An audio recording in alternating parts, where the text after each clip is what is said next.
It is the summer of 1782.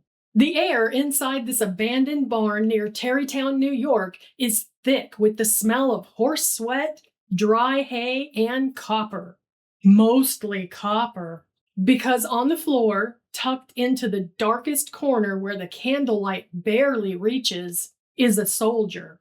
She's 21 years old. Her name is Deborah. But if anyone in the Continental Army finds that out, she isn't just getting kicked out. She's facing public disgrace, arrest, or worse. Right now, though, her identity is the least of her problems. Her immediate problem is the 2 ounces of lead buried deep in her left thigh. Outside, the muffled shouts of the field doctors echo through the camp. They're looking for her. They know Robert Shurtliff was wounded in the skirmish. But Deborah knows that the second a male doctor cuts open her breeches to locate the ball, the jig is up. The uniform comes off, the secret is out. So she does the only logical, completely insane thing she can think of. She takes a deep breath, grates her teeth together tightly, and presses the cold, unsterilized tip of the penknife directly into the torn flesh of her own leg. She digs. She cuts. The pain is so white-hot it burns the breath right out of her lungs. She can hear her own muscle tissue tearing. But she doesn't scream. If she screams, they find her. Welcome to Audacious History. Today, we are talking about Deborah Sampson, the woman who wanted to fight for her country so damn badly, she performed DIY battlefield surgery on herself with a pocket knife and a sewing needle just to keep her spot on the front lines. And trust me, the surgery was only the beginning of her wildest chapters. To understand why a woman would choose to dig a bullet out of her own leg rather than go home, you have to understand what she was going home to. Spoiler alert, it sucked.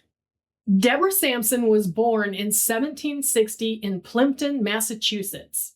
If you picture early America as a cozy place of colonial fireplaces and warm apple cider, think again. For Deborah, it was a survival horror game. Her family was dirt poor. Her dad, Jonathan Sampson, was a bit of a deadbeat who eventually hopped on a ship, sailed away, and eventually died in a shipwreck, or just started a new life elsewhere to get away from his 7 screaming kids. With no money and too many mouths to feed, Deborah's mother had to do what many desperate colonial parents did. She farmed her kids out. At just 10 years old, Deborah was bound into indentured servitude. She was sent to the home of a farmer named Jeremiah Hobart in Middleborough. Now, indentured servitude wasn't slavery, but let's not sugarcoat it. You were property until your contract was up. For the next 8 years of her life, Deborah's existence consisted of back-breaking manual labor. But here's the thing about Deborah. She was built differently, literally. While most colonial women of the era averaged about 5 feet tall, Deborah shot up to 5'9". She was tall, broad-shouldered, and incredibly strong from years of hauling logs, wrangling livestock, and plowing fields. She didn't just do women's work like spinning and cooking. She was out in the dirt doing the heavy lifting right alongside the men. But Deborah had another trait that made her dangerous to the colonial status quo. She was smart, and she was curious. Since she was an indentured servant, she wasn't allowed to go to school. So, what did she do? She cornered the Hobart boys when they came home from school every day, made them show her their notebooks, and literally taught herself to read and write using their homework. By the time she turned 18 and her contract expired, Deborah was free. But in 1779, freedom for a young single woman with no family money meant exactly 2 things. You could become a weaver, or you could get married and become a baby machine. Deborah looked at those options and said, yeah, Absolutely not. She took a job teaching school for a bit, and she did some weaving, but she was bored out of her mind. Meanwhile, the Revolutionary War was raging all around her. The air was filled with talk of liberty, adventure, and glory. Young men she knew were marching off to fight the British, returning with wild stories of battle and travel. Deborah wanted in. She didn't want to spin wool. She wanted to make history. But there was a slight obstacle. The Continental Army had a very strict no girls allowed policy. So Deborah decided it was time for a makeover. In early 1782, Deborah took the money she had saved from teaching and weaving and bought herself some men's clothes. Now, she didn't just put on a pair of pants and call it a day. She had to completely transform herself. She bound her breasts tightly with linen bandages. She cut her hair short. She practiced walking with a long, heavy stride. And because she was 5'9" and possessed a strong, angular jawline, she actually pulled it off flawlessly. However, her first attempt at enlisting was actually a hilarious disaster. In early 1782, she went to a tavern in Middleborough, signed up under the name Timothy Thayer, took the enlistment bounty money, and immediately went to a local pub to celebrate. She got absolutely wasted. The next morning, she failed to show up for duty. Why? Because she was severely hungover, and someone at the tavern recognized her as Deborah. The local church found out, got incredibly pissed off, and excommunicated her for dressing in men's clothing and behaving in an unchristian manner. Most people would have taken that as a sign to go back to the loom. Deborah just looked at it as a learning experience. Lesson learned. Don't enlist in your hometown, and don't get blackout drunk in front of people who know your mother. In May 1782, she walked all the way to Worcester, far enough away that nobody knew her. She walked into the recruitment office, looked the officer in the eye, and signed her name as Robert Shurtliff. The muster master looked at this tall, athletic young recruit and didn't suspect a damn thing. He signed her up for a 3-year enlistment in the 4th Massachusetts Regiment. Now, when we think of women disguising themselves as men in history, we often think they took safe, quiet desk jobs. You know, a clerk, a cook, maybe a fifer. Not Deborah. She didn't end up in some cozy supply depot. Because of her height, her strength, and obvious physical fitness, she was selected for the light infantry. Let's be clear about what the light infantry was. These were the elite. They were the shock troops of the Continental Army. They didn't stand in neat, tidy lines waiting to get shot. They were scouts, skirmishers, and flankers. They had to march faster, carry heavier gear, and engage in brutal, close-quarters, hand-to-hand combat. They were the first ones into the fight and the last ones out. If you were a weak link, the light infantry would chew you up and spit you out in a week. And Robert Shurtliff didn't just survive, Robert thrived. But how did she keep the secret? How did she survive in close quarters with hundreds of sweaty, dirty teenage boys without anyone noticing she didn't have the same anatomy? Well, first off, hygiene in the Revolutionary War was, let's call it optional. Nobody was taking daily hot showers. People spent weeks, sometimes months, without washing. When they did bathe in rivers, Deborah simply slipped away to the most remote spots, claiming she was incredibly modest. Her fellow soldiers actually respected her for it. They thought she was just a polite, clean-cut kid. Because she had no facial hair, they gave her a nickname, the Blooming Boy. They teased her a bit, assuming Robert was just a young lad who hadn't hit puberty yet. Little did they know, the Blooming Boy was about to prove she had more guts than the rest of the platoon combined. History has a terrible habit of forgetting the people who actually did the heavy lifting just because they didn't fit into the neat, comfortable stories we like to tell. Do me a favor and support independent history storytelling by hitting that subscribe button. Done it? Awesome. Now let's get back to the battlefield because things are about to get bloody. It's July 1782. The main British army is holed up in New York City, and the surrounding areas, especially Westchester County, are a violent, lawless no man's land. Guerrilla warfare is rampant. Loyalist raiders, known as Delancey's Cowboys, are terrorizing the countryside, and the light infantry is sent in to hunt them down. Deborah's unit is ambushed near Tarrytown. The chaos of 18th century combat is hard to overstate. It's not clean. It's a deafening roar of black powder, screaming men, trampling horses, and the smell of sulfur and burning flesh. During the frantic hand-to-hand clash, a British dragoon charges Deborah on horseback, swinging a massive curved saber. Deborah ducks, but she's a fraction of a second too late. The blade slashes across her forehead, cutting deep to the bone. Blood pours down her face, instantly blinding her left eye. But she doesn't stop. She keeps fighting. And then, a split second later, crack! 2 musket balls slam into her left thigh. The force knocks her completely off her feet. Her comrades, seeing Robert go down, drag her body back as they retreat. They load her onto a horse and take her to a makeshift French field hospital nearby.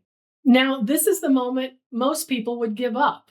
You've got a massive gash on your head, you've been shot twice, you're bleeding out, and you're in excruciating pain. But as Deborah is lying on that dirty straw mattress, smelling the rot of the hospital, she hears the field surgeon shouting.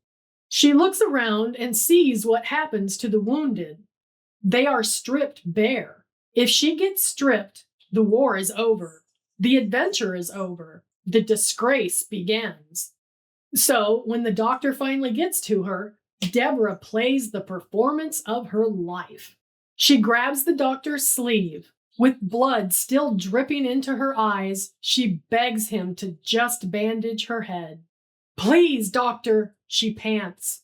"My head is split open, but my legs are fine. Just a scratch. Focus on the men who are dying." The doctor, overwhelmed by the dozens of screaming amputees around him, looks at her bloody forehead, shrugs, slaps some bandages on her skull, and moves on to the next guy. The second his back is turned, Deborah crawls out of the tent. She drags her bleeding, useless leg into the woods, eventually finding sanctuary in that dark, quiet barn we saw earlier. She sits down. She has a canteen of water, a bottle of cheap rum, a silver pocket knife, a sewing needle, and some thread. She doesn't drink the rum to numb the pain. She needs her head clear. Instead, she pours a little bit of it over the knife and the rest over the gaping holes in her thigh. Let's pause for a second and think about this. If you get a paper cut, it hurts. If you step on a Lego, you swear. Deborah Sampson is about to perform an invasive, deep tissue surgical procedure on herself with no anesthesia, using a tool meant for carving apples. She presses the blade into her thigh. She has to cut through her own muscle to find the lead ball. The blood flows fresh and hot, pooling around her on the dirt floor. She probes the wound with her fingers, feeling the cold, hard lump of the musket ball wedged deep. She pinches it with the knife blade. She slips. She tries again. The metal scrapes against her bone, a sound she can feel vibrating inside her skull. Finally, with one desperate, agonizing pry, she pops the first musket ball out. It clinks onto the barn floor. But there's a second ball, and it's buried way deeper. She drives the knife in again, searching, digging, but the pain is too intense. She starts to lose consciousness. She realizes that if she passes out now, she will bleed to death in this barn and no one will ever know what happened. She has to stop. She takes her sewing needle and some rough thread. With trembling hands, she stitches the wound shut herself. The second bullet, she leaves it in there. It would remain lodged in her thigh for the rest of her life. And the absolute craziest part of this entire story? Just a few weeks later, she was back on duty. She put her boots back on, picked up her heavy musket, and marched right back to the front lines, limping but silent. For another year, Deborah kept up the charade. She fought in more skirmishes. She went on grueling marches. She even served as a personal orderly to General John Patterson, which meant she was living in close proximity to high-ranking officers. But you can only dodge fate for so long. In the summer of 1783, Deborah's unit was sent to Philadelphia to help put down a mutiny of unpaid soldiers. While she was there, a terrible epidemic, likely yellow fever or malignant typhus, swept through the city. Deborah caught it, and this wasn't something she could cut out with a pocket knife. She burned with a fever so high her skin turned yellow. She lost her sight, her hearing, and eventually her consciousness. She was carried into a Philadelphia hospital, completely unresponsive. The attending physician was a man named Dr. Barnabas Binney. He walked over to the cot of the young, heroic Robert Shurtliff to check on him. He pulled back the blanket, placed his hand on the shoulder's chest to check for a heartbeat, and froze. He felt the linen bandages wrapping her chest. He pressed further. He realized with absolute certainty that the elite, decorated light infantryman laying in front of him was, in fact, a woman. Now, Dr. Binney could have immediately blown the whistle. He could have called the guards, had her dragged out into the street, and exposed her to the entire army.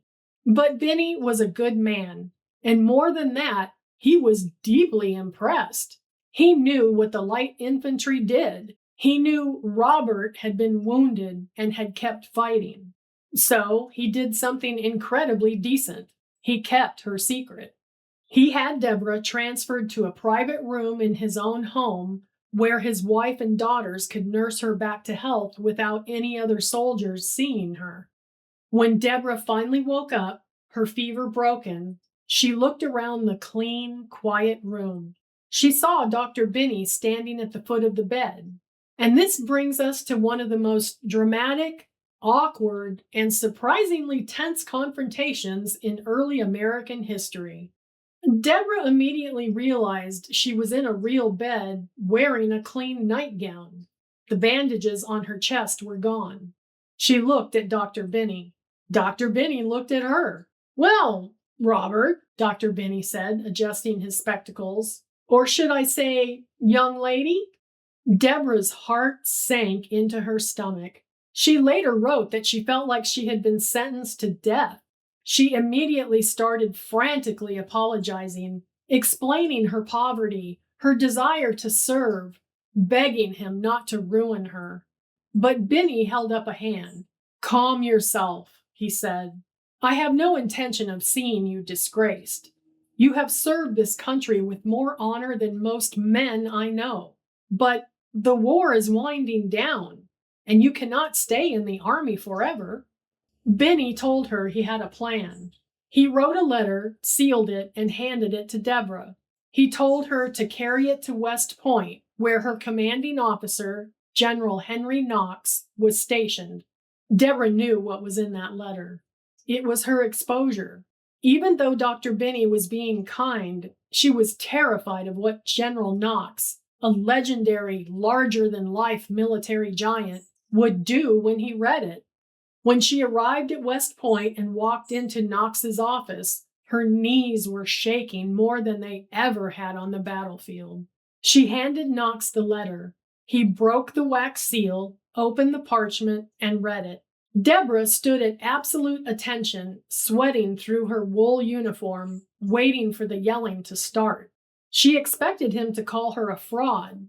She expected him to order her locked in the guardhouse. Instead, Knox finished reading the letter. He looked up at her. He looked at her uniform. He looked back at the letter.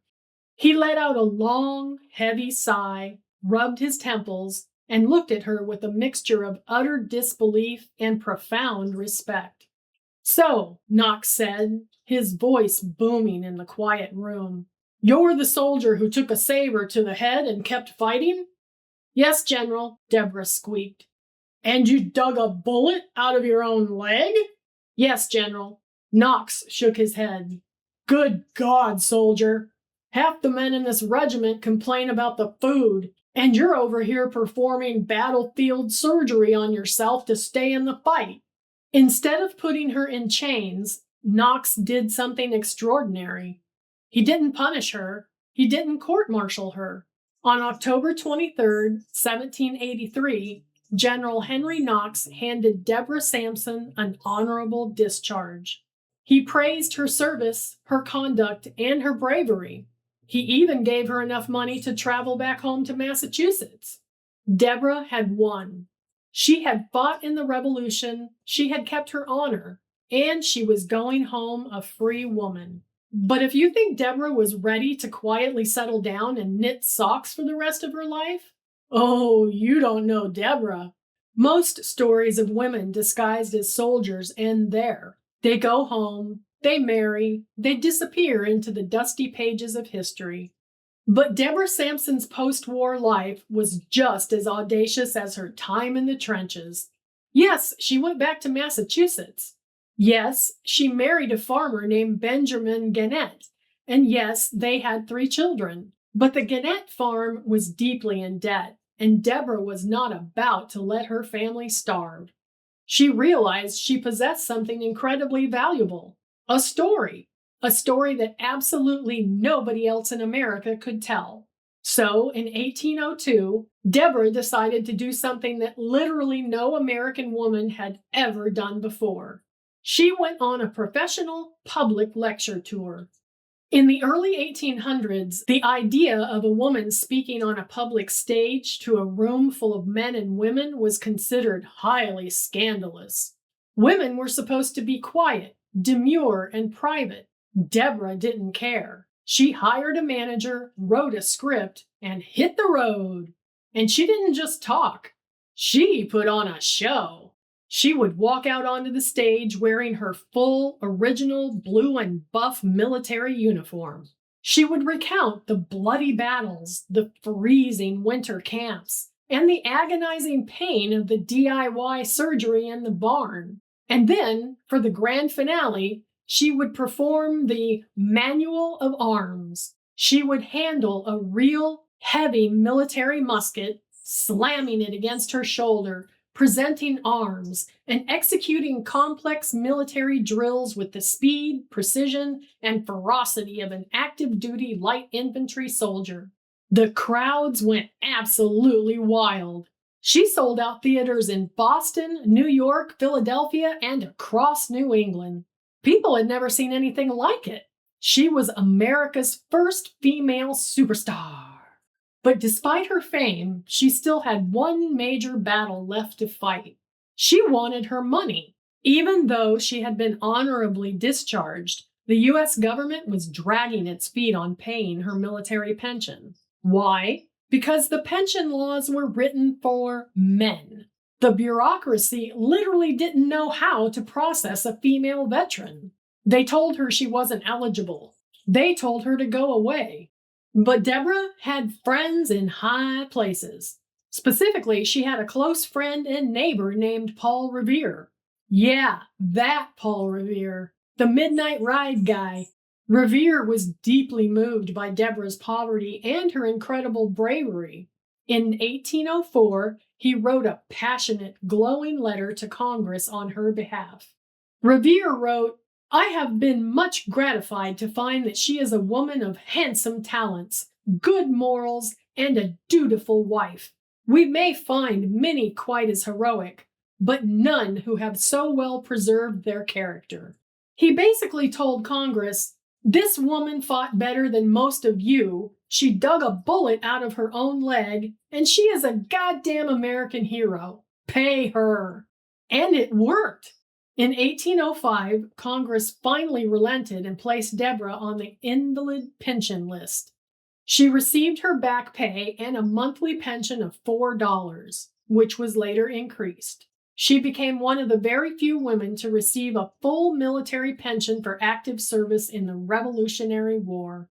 Deborah Sampson died in 1827 at the age of 66. She was buried in Rock Ridge Cemetery in Sharon, Massachusetts, where her gravestone proudly reads, "Deborah, wife of Benjamin Gannett, enlistee under the name of Robert Shurtliff, 1782. History is full of people who did what they were told. They followed the rules, they stayed in their lanes, and they faded into the background. But Deborah Sampson looked at the world that told her she was nothing but a poor weaver, and she chose to become a legend. She chose the bayonet over the loom. She chose the battlefield over the parlor.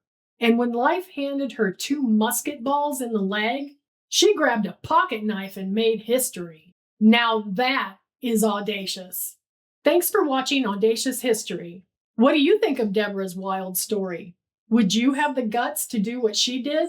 Let me know in the comments below, and don't forget to like and share this video. Until next time, stay bold, stay rebellious, and keep making history. See you next time.